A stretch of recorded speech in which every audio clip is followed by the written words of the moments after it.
Welcome, welcome, welcome to Resting Biz Face, the podcast where I talk about what it really takes to build a creative business without burning out, selling out, or pretending that you've got it all figured out.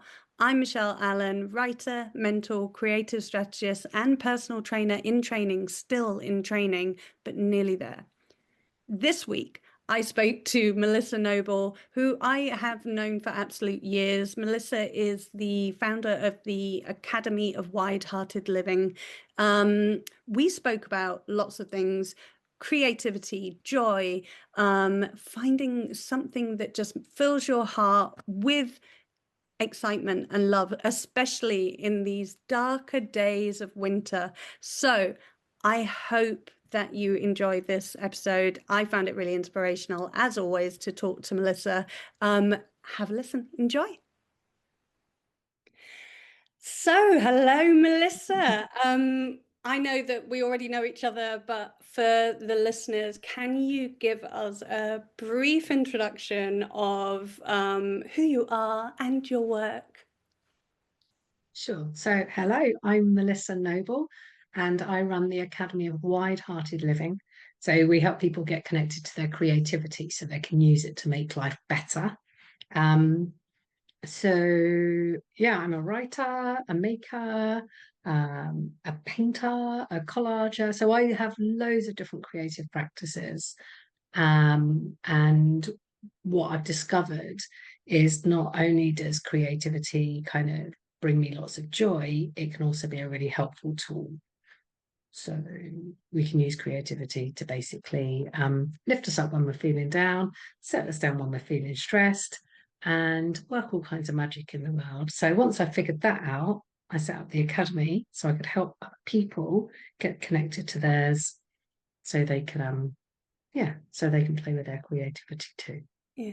I love this. And you and I often talk about creativity and kind of like having a creative toolkit and tapping into creativity even when life, or may I suppose especially when life feels a little bit tough and overwhelming. So yeah, I love the work that you do and your poetry and your collage and just the way you find art in everyday life. It's really inspiring. Yeah. That was really sweet. Yeah. It wasn't always like that, Oh, really? no, it really wasn't always like that. So yeah, up until where are we now? 2025. 2015, I did The Artist's Way. Before that, I literally couldn't speak the words I'm creative. And that's not an exaggeration, it sounds really dramatic, but one of the early exercises that we did on that course was to stand in front of some of our, fellow course takers and say, my name's Melissa and I'm creative. And I literally could not speak them. So it's been a real journey for me, a real opening up to what is inside me and what's inside all of us. But it took me a good while to connect with mine and to believe that I was creative. Yeah. I was gonna ask you what drew you to creativity, well-being. So I suppose then, if it's not too personal, what from nothing to the artist's way seems like quite a big leap. What drew you to even take that course? So I know the artist's way is a book, but in terms of the course, I'm less familiar. So what drew you Mm. to that, do you think? It was a friend recommended it to me. So I'd had a few years of being really lost. I was using substances to numb myself down. I had a lot of old grief knocking around. And yeah, I was just really not in a good space. And that had been going on for quite a while. And a friend of mine did this course. So it is a book, but also you can follow it as a group, so it can be taught. Mm. In fact, I'm starting a version of that online on Saturday, but that's by the by. But Oh. I did it I don't know if Evolution is still in Brighton. I'm not sure. I On know, yeah, I know it used to. I wonder if it is. Yeah, yeah. opposite Waitrose. So Mm. they have courses there. So I did it there as a taught course. And it changed my life. I love that. And how long, sorry, now I'm obsessed with the course. How long was that? How long did it take you to do that course? To So the book is written as a 12-step process. Oh, Yeah. So it's based on the alcohol recovery program. So the woman who wrote it is in recovery. So it follows a similar principle. Um, uh, this mm, is one of the things that I know about morning pages, and I never do it. And I know about, and I have the Artist Way on the shelf over there, and I've clearly never opened it. So maybe I need to. Maybe that's a little nod to me to actually open the book and do the work. I've heard this a few people saying, "Oh yes, I have it on the shelf." honestly, if every person who'd ever told me they had it on the shelf actually came on a course, it'd be Yeah, amazing. yeah, So yeah, many people do it. So, and that is, I think I find that really fascinating. And people who are already creative and who I know have creative practices, yeah. um, yeah, and have the book there, and they say, I have it and I've never opened it. Most people say that. Some people say, I have it and yeah, I've read some of it. And so it doesn't really work reading it. You've got to do it. It's one of those, it's very much a doing thing. You're not going to get this by, you're not going to be becoming more creative by listening to me talk about the artist way any more than you are by actually just reading the book. You've got to do it. Mhm. It's an active process. Yeah, it's so fascinating. Yeah. Oh, I might be about to do that. We'll see. I'll let you know. Um, so in terms of well-being, and I don't want to, Mm, again, I don't want to put you on the spot and go define. However, in terms of well-being, define that for me. I am going to ask you, like, define how, if you would like to, like, define the connection between creativity and well-being, how that works for you. mm. Um, I had it was a there was a really clear point when I understood how I could use my creativity to support my well-being. Mm, Um, so in 2020, I moved from Brighton to Buckfastleigh in Devon. mm, Buckfastleigh is a small town on the edge of Dartmoor. And when I moved, I very much believed that COVID would be done by the autumn, and I was, going and just stepping into my new life. And I had a little job lined up that was gonna, keep me ticking over. And I was going to be building my business. And so everything was very clear for me. And of course, it didn't happen like that. The job was an absolute nightmare. And we all know that COVID didn't go away that winter. And so there I was in this small town doing a different kind of job that was really challenging and just feeling incredibly isolated. yeah. Um, and so I'd spent some time in therapy, so I had that to kind of fall back on. But despite having done a lot of inner work, I was still finding it incredibly difficult to experience the loneliness that I was feeling without spiraling into any kind of depression around why, story about, I'm lonely because I'm like this, because I didn't do this, because I did do this. So Mm, just being able to experience loneliness and be with it, this very normal part of the human condition, I was finding it a real challenge. mm, And so when I was out on a walk one day, I was like, okay, I need to find a way of being with my loneliness. And as I was doing it, I was kind of, imagining it's like, okay, so if I imagine my loneliness as this ball, okay, and it very quickly, it was like, okay, it's a blue ball, kind of like a baby blue ball. It's about bowling ball sized. Okay, so what about if I cartoon my relationship with my loneliness, but I'm holding it outside of myself. So it's still with me, but it's mm, not, it's not this great big weight holding me down. I've never done any cartooning before, but that's just kind of, I don't know, that's just what came to me to do that. Um, and that's what I've learned about creativity. So these things come. It's like, well, you have a choice then. You either go with it and you follow that thread, follow that idea, or you ignore it. and I went with it. So that following week, I just got totally into doing this cartoon, 100%. So I'd stopped drinking by this point as well. So I no boozing, didn't really care about food, just utterly, utterly in on this, doing this piece of work, and just really exploring my story, my experience through creating this cartoon. Completely absorbing. So, I'd go to bed and I'd wake up in the morning. All I want to do is the cartoon. So it's absolutely filled me up. And this is how I was feeling. So I was excited and I was enlivened and I was energized. And it was like, okay, so noticing how I'm feeling, noticing Mm-hmm. how I'm feeling when I'm doing this compared to how I was feeling last week when I was still eating well. I wasn't drinking. I was spending lots of time in nature. I was sleeping fine. So I'm doing these things that are good for my Yeah. well-being. And still, I'm not feeling great. This week, I'm doing the creativity and okay. And that for me was the okay, now I get it. Now I get it. I I just have this real sense of how we can, once we've got the tool, once we've got this connection with our creativity, how we can use it in those moments, how it can become just the most incredible ally for us. Yeah. Yeah. I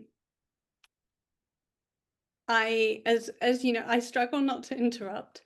And that's a good sign when I'm interrupting. However, I just spent every minute, if you're watching the YouTube, every minute of what you were talking about, I have literally been clasping my hands together, desperate to just be like, oh my gosh, that's so amazing. Oh, that's exactly what, oh wow, that's so just the visual of that journey is so inspiring. And like I'm currently going through a huge life change, separation, and I hear so much about what you're saying in how I'm kind of approaching this next phase of me.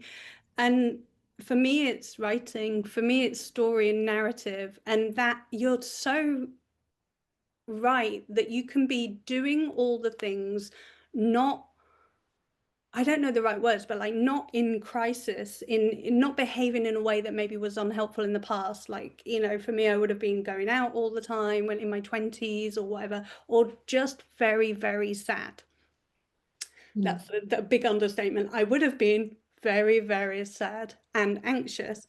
And I've noticed even with this big life change, like, I think that you're right. The difference is, yes, doing all the things that work well for you and benefit you and help keep you steady, but that extra layer, and for me it's writing, and that I am writing every day, and I'm writing fiction. I'm writing the way that I interpret the world, which is plug in reality into a fictional narrative so I can play with the way that characters speak to each other, because then I understand how the humans work a little bit more, which is my way of creating art. I create worlds in my head of yeah. So it is so, I've never considered, I have always considered the value of creativity, and I run a creative organization, like I know it instinctively, but when someone Mm. reminds you, and I think that's what you've just done to me, to like reminding me that that's not a given, that we create, that we're creative. It's not, it's, I was going to say it's not essential, but I know it is essential, but it's like not, Mm. you can be doing okay and doing well, and you don't have to create. Mm. But that idea of creation, to create work, to make art, to be in touch with creativity, yeah, it's quite important, isn't it?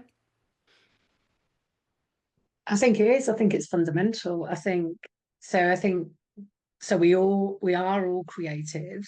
We're not necessarily connected to it, and I think that even when we are connected to it, we forget how life enhancing it can be. But that's because we're often focused on end result, and we're focused on production, we're focused on opinion about it rather than tuning into how we feel when we're doing it as well. And yeah, if we can find ways of letting go of that kind of judgment and just concentrating on letting ourselves just play, then everything becomes all right, like Yeah. solves all the problems. Yeah. Yeah, exactly. Oh, well, then I'm done then. Brilliant. So moving on then, I wanted to ask you about staying steady. And I think we've kind of covered it, but what does that idea of sort of staying steady in your own life, in your own practice, I suppose with staying steady with your creativity, with your practices, how does that look in your own life? Kind of, yeah, how does that look? Yeah. So I think, first of all, talking about staying steady, I think that Mm, sometimes people can be under the illusion that you do kind of the inner work and it's sort of a one-stop shop, and then once you've done it, you're sorted and you're just like, and that's it, you're forever all right. And it's, in my experience and everybody else that I've ever spoken to who's done the work, it's just not true. yeah. You have to keep on topping up, and you can, you can have your reset times, or you can do practices on a Mm, daily or weekly basis that help keep you steady and grounded, and remind you of who you are and why you're doing what you're doing. Yeah, so I guess staying steady for me, what form it takes, what works for me is to do morning pages or some other kind of journaling. So I really like your journaling technique. yeah. So the one that you shared when I was on your coaching program, that really worked for me. So sometimes I do morning pages, which is from the Artist Way. Sometimes I do your kind of journaling. Mhm. Um, Sometimes I will just, so if I'm feeling very overwhelmed, I have a different practice that I will do. Mm, If I'm trying to understand something, I will get on the floor with my book, my packet of felt tip pens, and I will just see what comes out in terms of some kind of drawing. And it's normally a really naive representation of me as a child, mm, and a conversation with somebody bigger, and it just comes out in the pen. And then that helps me understand why I'm feeling unsettled, so I can then tell myself what I need to hear to feel settled and steady again. mm. Um, so yeah, so I use it just in a really therapeutic way as well. So yeah, journaling for getting stream of conscience out and connecting for where I'm at. Meditation for Mm. connecting to the present moment and just feeling grounded and settled in my body. Yoga for helping me feel settled in my body and strong. Spending time in nature, Mm. walking, but also just looking. I do a lot of looking and wandering, wandering with a WONDER, and just being absolutely awestruck by nature. I'm Mm. really lucky to have a garden every day out there. There are different things to see, and that just fills my cup. So if I go out there first thing in the morning, I go out with Lola the dog, we throw the ball a couple of times, have a bit of a look around. It's like, let's go and, see the world, what's happening today. Like, all right, we're in the day. Yeah. Now to morning pages, now to a bit of yoga, Mm. and now I'm ready for showing up in the world. Um, Yeah.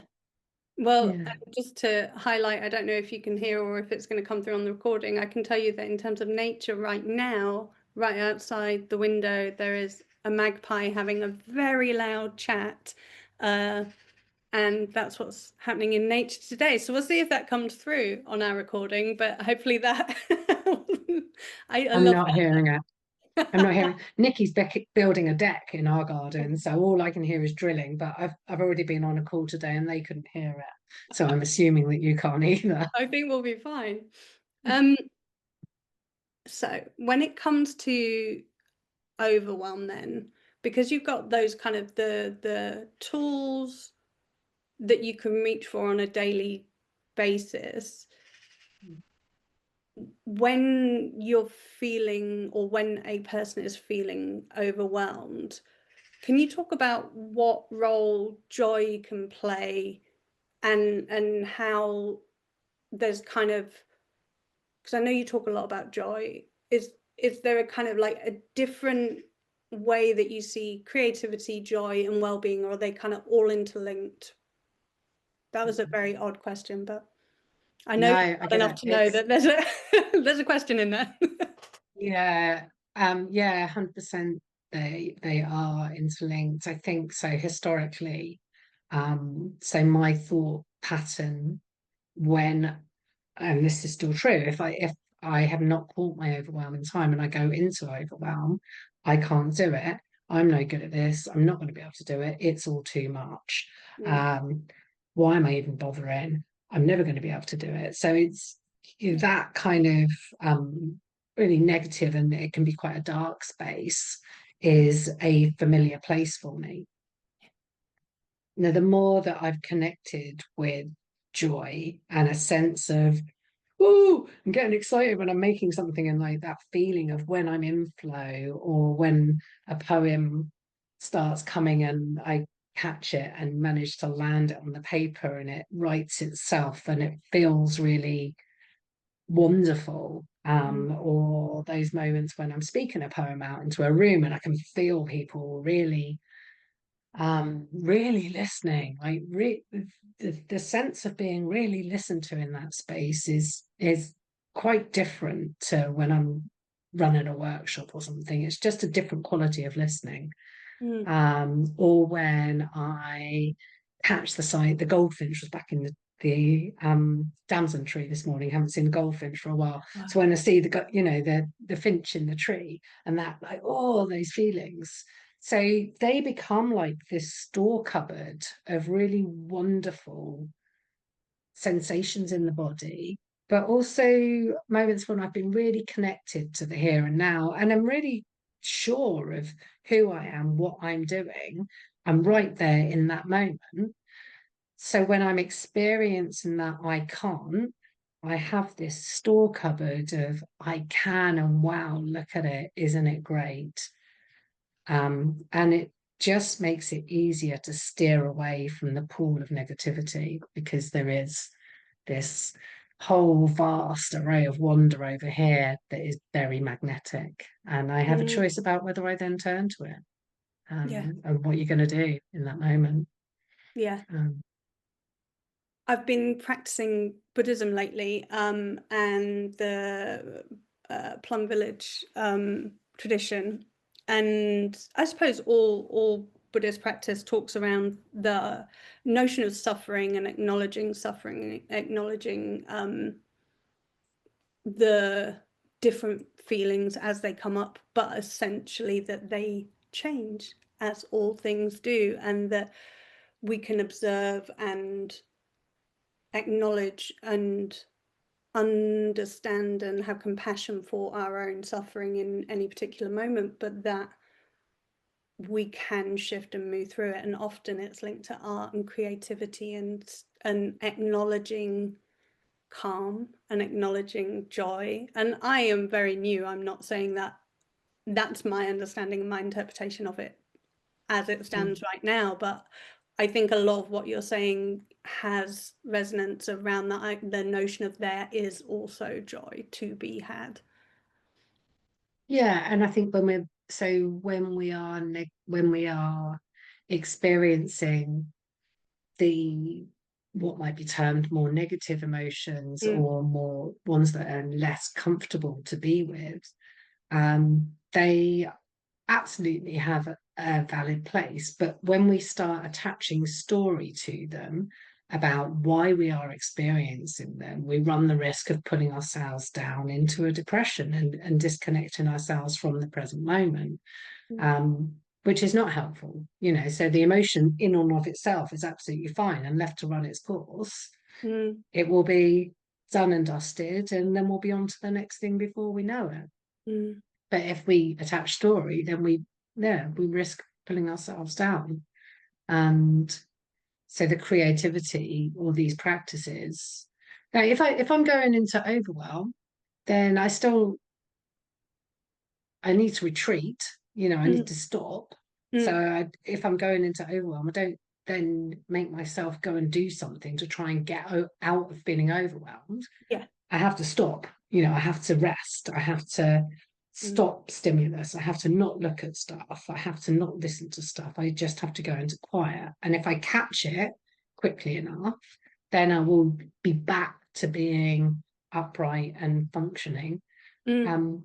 more quickly than if I try and push through it. But if I Yeah. try and push through for too long, then I'm going to write myself off for longer. Yeah. And if I do that frequently, then I'll get cross with myself. Yeah. Yeah. Yeah. Who's that helping? Yeah. That's been such a hard lesson for me to learn with, autism, ADHD, that I talk about it a lot on the podcast. So I won't overwhelm. Interesting slip. I won't over talk about it here, but that notion of overwhelmed is and that sensation of too muchness, whether it's a sensory overwhelm or a cognitive overwhelm or it's kind of daily, if in some regard, in some way. And 100%. to be able to go, I've reached my limit. And I speak to younger people who have known that they are neurodivergent, for longer than I have. So they're like elders to me. And on the call the other day, somebody was like, oh, I've reached overwhelm. Okay, we're gonna end the call now. I was like, oh, okay, that's really empowering. I'm like, of course, why not? So just acknowledging and knowing in yourself when you can get to the point of, like, what is your particular point on any particular day, and just to be like, and now we stop, and now we continue, and that knowing that joy exists rather than this has a story attached to it, and I will dwell within the story of, oh, I can never work an 8-hour day, or I can never do blah blah blah, and every time I do this it leads to that. It's stopping those patterns. And I think using art, using creativity as a tool to uncover those stories is really clever, I think. I like the way you talk about it. Thank you.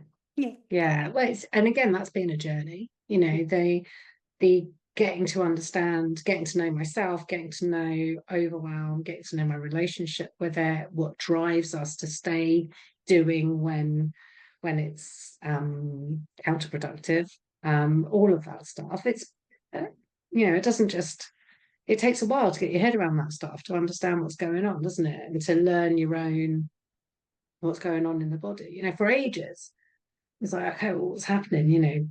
Counselling stuff is, you look at what happens when the crisis, when you've tipped yourself over, and what was I doing just before? What was I doing just Mm, before that? Oh, I keep on hearing myself telling people like I'm getting overwhelmed, but I keep on, but it's like, I'm powerless to it. It's like, no, I'm not. yeah. No, I'm not. Oh, Yeah. I'm getting overwhelmed. Or I do this funny little breath thing. I start going, it's like, oh, I'm doing the breathing. I have Mm, to stop. If I yeah. don't listen to it, I'll end up wiping myself out. Yeah. So we have to we have to get really conscientious about knowing ourselves. Yeah. We have to get really conscious. We have to really understand what stress symptoms are, how they show up, what our patterns are. And then we have to listen to ourselves. Yeah. We have to, we have to show up for ourselves. We have to take notice of Yeah. them. Um, yeah. Yeah.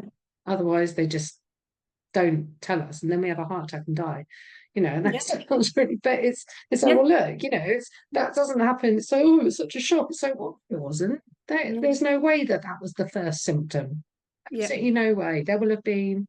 series of symptoms over the years. This is Mm, what happens, and we have a responsibility to ourselves to show up in this life yeah. and to live it. It's such a huge gift. You know, it Yeah. really is. It's such a blessing. So many people look at us, you know, we're sat in our nice rooms with our nice walls and our lovely Yeah. plants and our nice Yeah. things around us. We're so blessed. Mm. It's so blessed. And we have these, you know, outlets, our creativity, which bring us joy and which connect us to other people. Mm. We're kind of honor bound to make the most of this. Otherwise, like, really, look at what's going on in the world. Come on, Yeah. we are so lucky, Yeah. but we have to look after ourselves within that. It's not like Yeah. it doesn't just give you like the power just to work all the time or to make all the time. You've got to Mm. learn what works for you so you can keep yourself in the game. Yeah. That's Yeah. Yeah. I think as well, when you're the way that the world of work is, and the larger world, absolutely. But even just a job, and you spoke earlier about a job that was not ideal. I've had my share of unideal jobs, if that's a word, unideal. Um, the way that work can be, even more and more, we're working from home, we're working on our own, we're working in ways that are more digital, as my little autistic heart quite enjoys that, working alone and working digitally rather than having to have sensory overwhelm in an office, for example.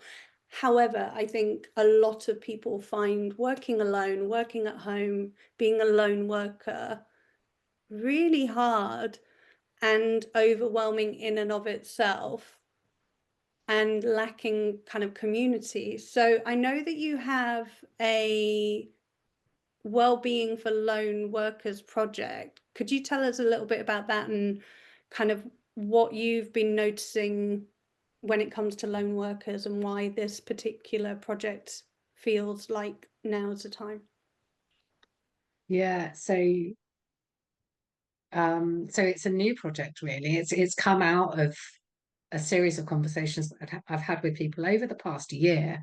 Mm. So mixture of just normal conversations with people about the challenges of, you know, from my point of view, setting up a business, but there's a lot of time where you're on your own and Yeah. just trying to figure stuff out. I conversations with people who are part of organizations. You spend a lot of time in meetings, but don't feel like they have much actual connection time because it's just one meeting to the next. Um, yeah, so people in all these different kinds of circumstances, but what they're talking about are similar things. The motivating themselves if there's no deadline, having real conversations with people, having a sense of connection, finding energy in the middle of the week or in the middle of the afternoon, struggling with that because we are social creatures as well. You know, we need that bit of bouncing off of each other. So yeah, so that led to the creation of the Lone Rangers, which is I love basic. that. The Lone Rangers, amazing. Lone Rangers, yeah, because it kind of captures that, you know, people sitting in their spaces, being quietly heroic, trying to make the world a better place. Yes. Um, yeah, I don't know if he's doing it off the back of a horse, but anyway, so yeah, so Lone Ranger. So we had our first monthly get together yesterday. So this is a very new project. Mm. Um, so the monthly get together is called Not Your Average Water Cooler Chat Session. So snippy title. Mm. Yeah. So just trying to get in, you know, people when they're on these work calls, you come, it's like, hi, how are you? Hi, how are you? How was your weekend? And it's all very surface. And then, you know, and it's almost like you've got to do these 2 or 3 sentences before you get into the meeting. And actually, what people need is a proper chat about something. So yesterday we spoke about books that had inspired us. So Amazing. people brought along and shared some book titles. The ones that people brought were new to me. So yeah, it was just a really lovely session, a really lovely way of kind of meeting people. So again, the people who came I didn't know. So they were new to me people. So we had a little bit of chat about, you know, where we're based and what we do. But conversation was around, was around books and being inspired and how it feels to be trying to make the world a better place, and how by leaning into joy and spreading joy, we provide an antidote to a lot of what's going on in the world. So it felt really energizing as a conversation. So yeah. I might have to come to one of these. So is it a monthly get together, or and a kind of that it leans into a bit of creativity, but is it more of a conversational monthly chat at the moment? I know it's very new. Yeah, so there's different elements to it. So is it free community membership? So that's the monthly chat and a weekly creative prompt email. So that's going to come out on a Thursday afternoon. Just a little kind of energizer to get you through to the end of the week. Little 5-minute creative task that you can do just to give yourself a bit of a lift. And there's an online space as well. So, and within that online space, there's different channels for different kinds of resources. So the books will be on one tab, and different organizations that people have found helpful will be on another tab. So yeah, so online space. And then there is a £10 a month paid membership. So trying to keep it really affordable, because money's a thing, isn't it, right now? For that £10 a month, people get access to 2 wide-hearted workspace sessions. So it's online co-working, one on a Wednesday morning, one on a Thursday afternoon. Because I think if you've been working on your own a lot, come those little midweek days, it's like, you know, Monday, Tuesday is quite cruisy and getting stuff done. Then by Wednesday, it's like, yeah, okay, I still have a lot of things to do, but actually trying to make myself do them can feel a bit tricky. I just need to bounce a bit of energy off of some other people Yeah. to to start, to get going with those. Yeah, so that's where we're at the moment. Love that. I love, and body doubling, it's what we do at Ironclad as well, around the writers space. So we have like 7 times a week people can just jump on and write silently on Zoom with each other. And it's body doubling, it's accountability, it's somebody knows you exist and you're at home working. It's like, I love it. Yeah, it works, and Really it's works. nice. It's community. I've always thought in my life, I don't need community. I am quite happy on my own. And I have come to understand that I need community that works for me and people that I like and like me. It's not that I am quite happy on my own, but we are still humans and we need community. And I fought against that, but I'm like, no, well, I'm not. Well, I don't. But I think it's lovely. I think it's great to have someone see you Yeah. and you to see someone else. It's Yeah. amazing. We're nearly out of time and we're going a little bit over, but before, if it's okay with you, I want to speak a little bit about Daylight Savings Club and how that works. Is that okay with you? 100%. Yeah. So tell me, because I love daylight saving clubs. I love it so much. Can't say it without tripping over. Tell me about, because I think that's also, I know I speak to my friend a lot about how we tend to text each other a lot and go, seems like a sunny day again, good.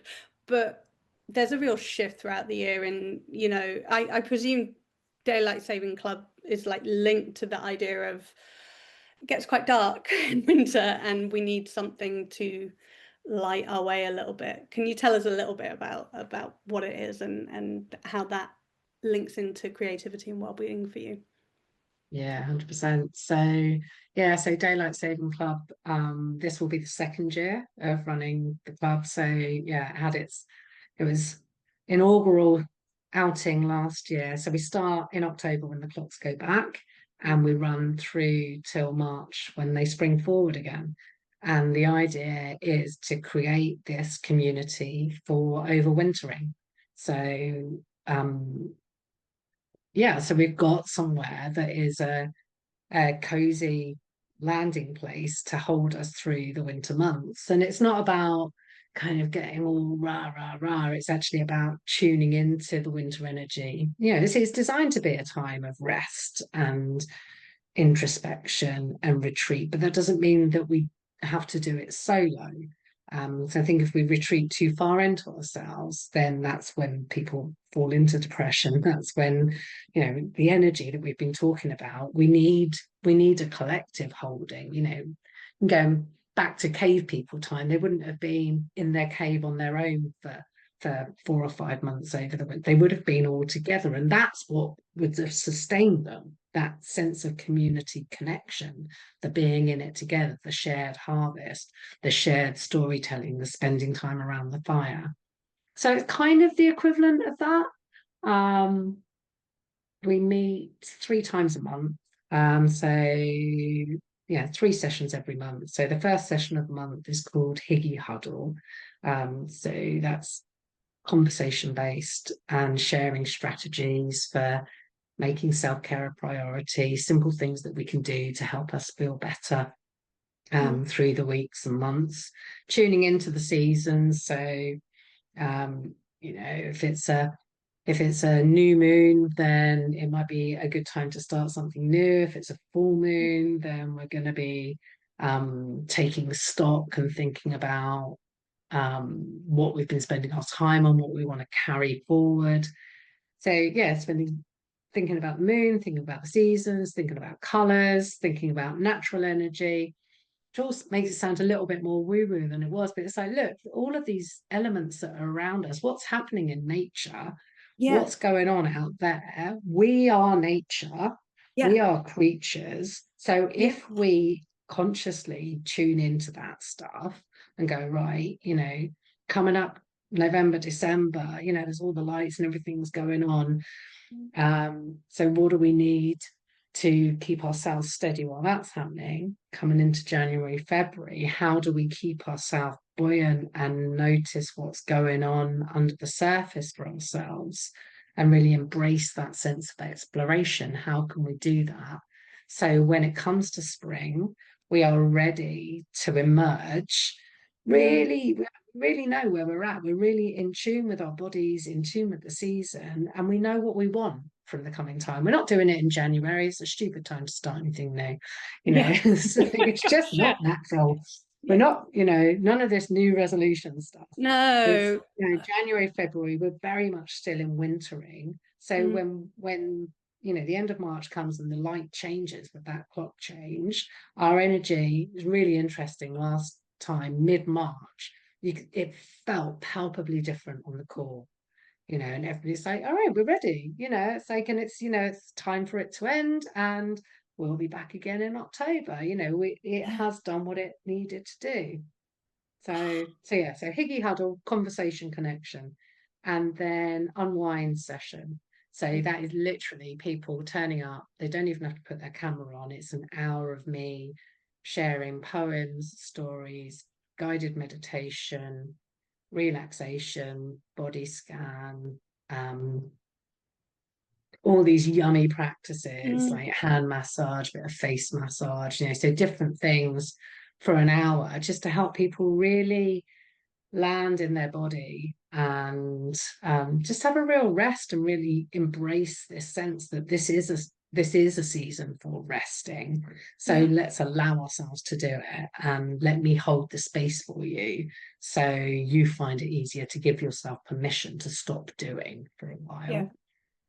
And then the third session is the creative session, so the spark session. So what can we do to fire our energy? So if we are starting to feel a little bit like, well, I'm going under, what can we do to light ourselves up a bit and to bring in the warmth and the light? Because it's, you know, outside it's dark. So what can we do to give ourselves a little bit of a buzz? And yeah, and to energize ourselves. So a little bit more fun and kind of um, some frivolous stuff, a little bit of crafting, quite a lot of writing, some art making. So a real mixture Yeah. of different activities, something for everyone. And Yeah. nothing compulsory, I imagine, just kind of take what you want, leave the rest, come for community.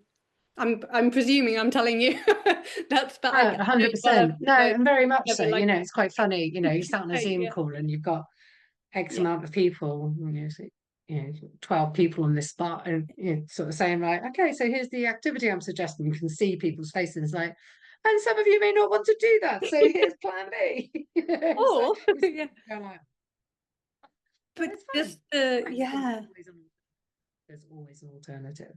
Yeah. yeah, Never any putting on the spot, never any like, show and tell, unless you want to, and people do tend to, but there's no pressure to, yeah. no forced sharing, none of that. It's not about growing and stretching ourselves and coming out of our comfort zone. It's about leaning into the comfort zone.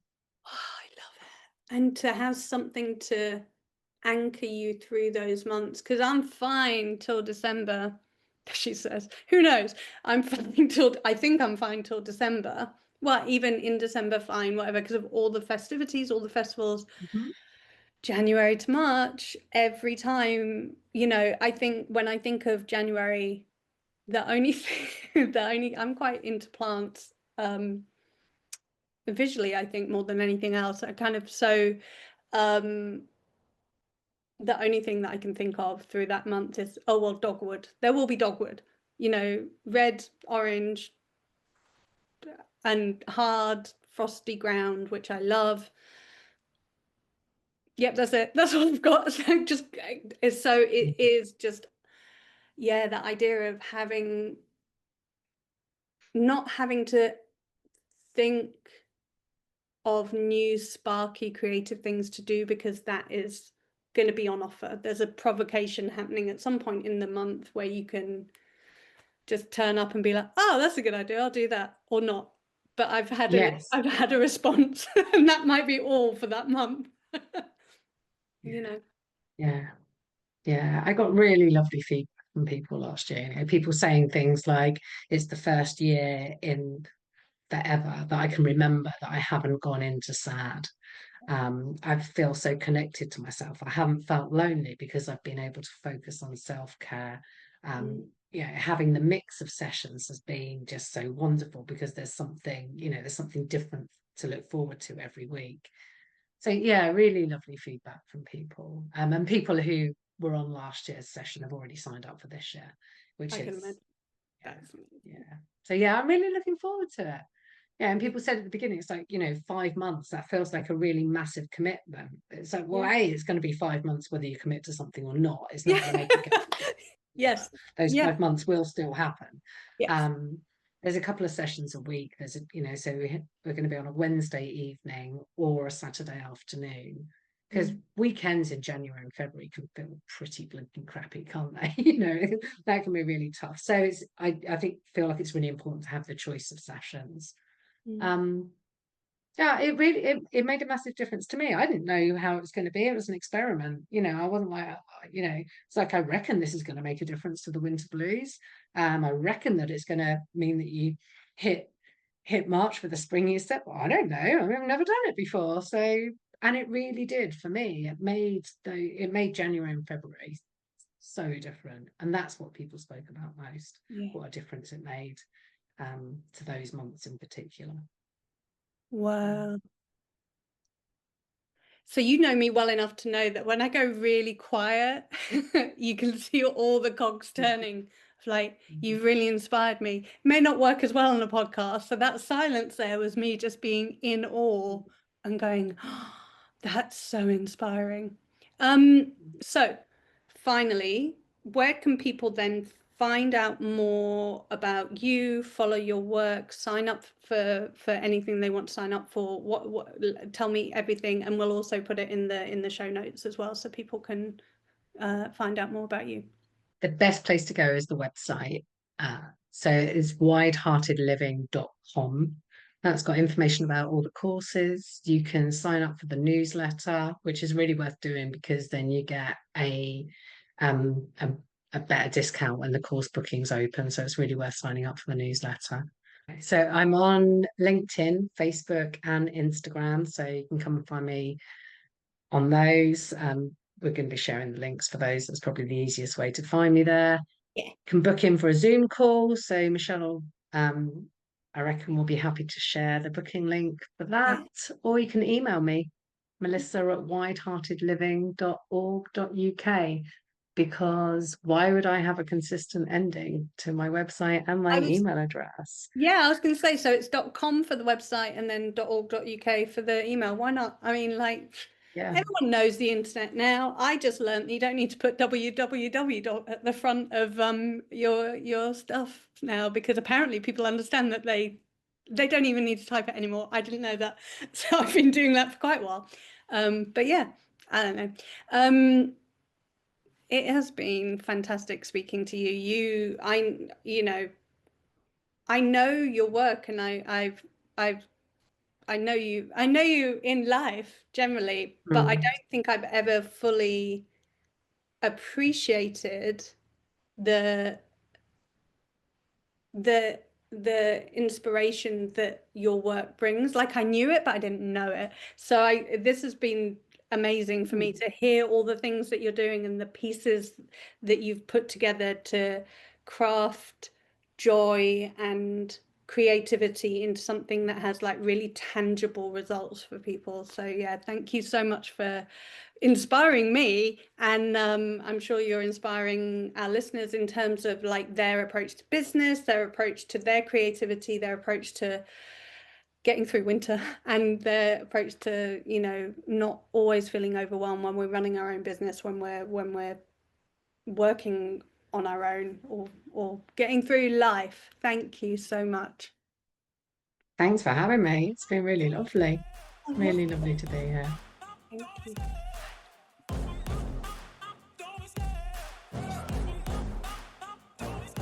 I love the chase and the hunt, and I set the pace when I'm running. I always take what I want.